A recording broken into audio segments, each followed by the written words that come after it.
नमस्कार. प्रभादेवी मतदारसंघातल्या 194 वॉर्ड क्रमांक 194चे उमेदवार जे आहेत ते समाधान सरवणकर. आता आपण त्यांच्या रॅलीमध्येच आहोत आणि तेही माझ्याबरोबर आहेत. समाधान, एक तर खूप खूप स्वागत प्राईम टाईम महाराष्ट्रामध्ये आणि शुभेच्छाही. मुद्दा आता इथनं सुरू आहे की एकूण प्रचाराच्या रॅली गेले अनेक दिवस प्रचार सुरू आहे. काय रिस्पॉन्स आहे प्रभादेवीकरांकडनं? आज रिस्पॉन्स खूप चांगला आहे, कारण की कसं आहे, आम्ही ह्या वेळची निवडणूक ही कामावरती बोलतोय. जी काही 8 वर्ष म्हणजे 5 वर्ष नगरसेवक असताना आणि त्यानंतर 3 वर्ष देखील म्हणजे 8 वर्ष मुंबईमध्ये निवडणूक झाली नव्हती महापालिकेची. जी काही 8 वर्ष काम करतोय ही जनतेसमोर घेऊन जातोय. आमचं एवढंच मत आहे, आम्हाला कोणाला आरोप करायचे नाही. जी कामं आहेत ही आपल्यापर्यंत आम्ही पोहोचवली आहेत. प्रत्येक मी कार्य अहवाल प्रत्येक घरोघरी पोहोचवलाय. माझ्या मतदारांना कळायला पाहिजे की त्यांच्या नगरसेवकांनी काय कामं केली आहेत. ह्याच्यात मला यशस्वीरित्या मी प्रत्येकाच्या घरोघरी ती कामं माझी पोहोचवलेत आणि मतदारांचा खूप चांगला रिस्पॉन्स आहे.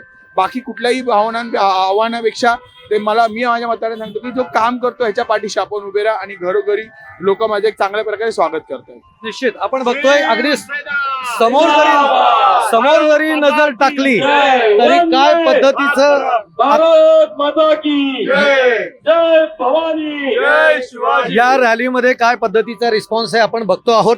पण समाधान, आता तू एक जी गोष्ट म्हटलास की आपल्याला कोणावर आरोप प्रत्यारोप करायचं नाही आहेत, पण समोरून असे आरोप प्रत्यारोप होत आहेत की गटर वॉटर मीटरवर कोणीच काही बोलत नाही हे उमेदवार या भागातले, आणि हे फक्त हिंदू मुस्लिम आणि मराठी अमराठी या वादावरच यांची निवडणूक जिंकण्याचे प्रयत्न आहेत.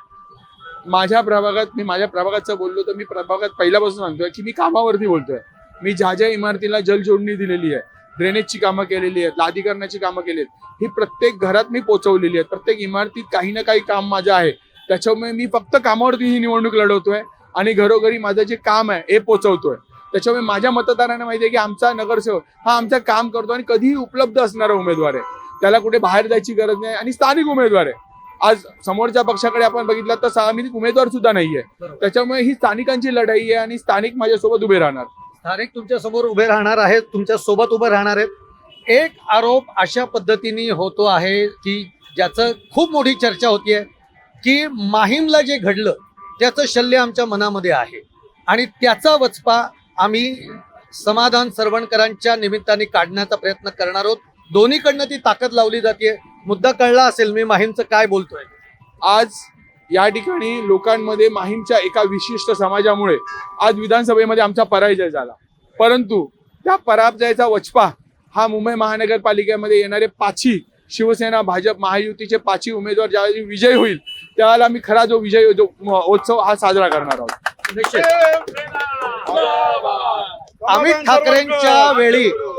ठाकरेंच्या वेळी सदा सरवणकर यांनी उमेदवारी मागे घेतली नाही, हा एक राग मनामध्ये ठेवलेला आहे. तो राग मला असं वाटतं की ज्या वेळेला आदित्य ठाकरे उभे होते त्यावेळेला आदित्य ठाकरे उभे होते तर मनसेने उमेदवार दिला नव्हता.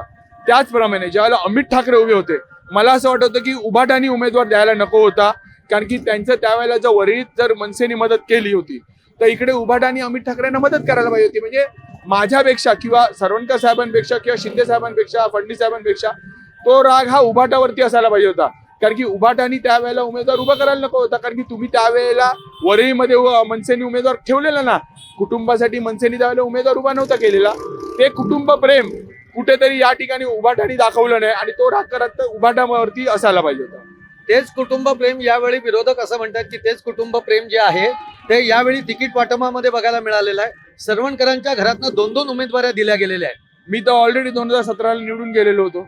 2017 पासून या प्रभागाचा मी नगरसेवक, माझं हे दुसरं टर्म आहे आणि दुसरं तिकीट प्रिया ही त्या ठिकाणची विभाग प्रमुख आहे आणि ती काम करते आणि तो ओबीसी वॉर्ड झाल्यामुळे तसा दुसरा उमेदवार देखील नव्हता आणि कोण दावेदारी नव्हता. कोण इच्छुक असता तर त्यावेळेला तो समोर आला असता.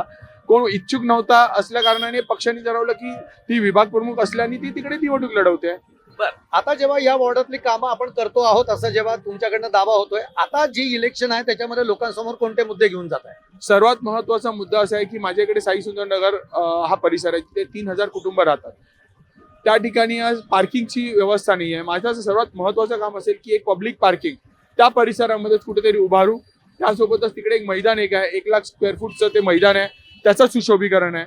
आणि सर्वात महत्वाचा विषय असा आहे, आमच्याकडे एक 52 आहे सेंचुरी मिल वसाहत, त्या ठिकाणचं पुनर्वसन आज रखडलेले आहे. शिंदे साहेब आणि फडणवीस साहेब यांच्या माध्यमातूनच ती गोष्ट होऊ शकते आणि ते क्लस्टर डेव्हलपमेंटच्या माध्यमातून जर त्या लोकांना 550 स्क्वेअर फूटचं जर आपण घर देऊ शकलो तर त्यापेक्षा मोठं काम कुठलंच नाहीये.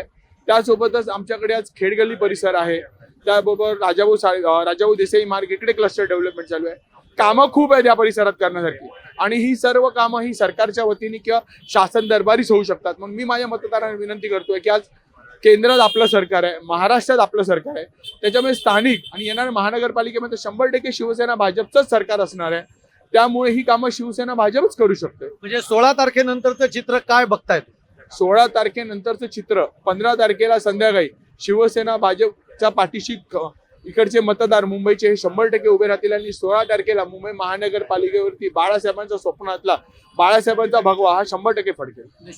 समाधान, तुम्हाला शुभेच्छा.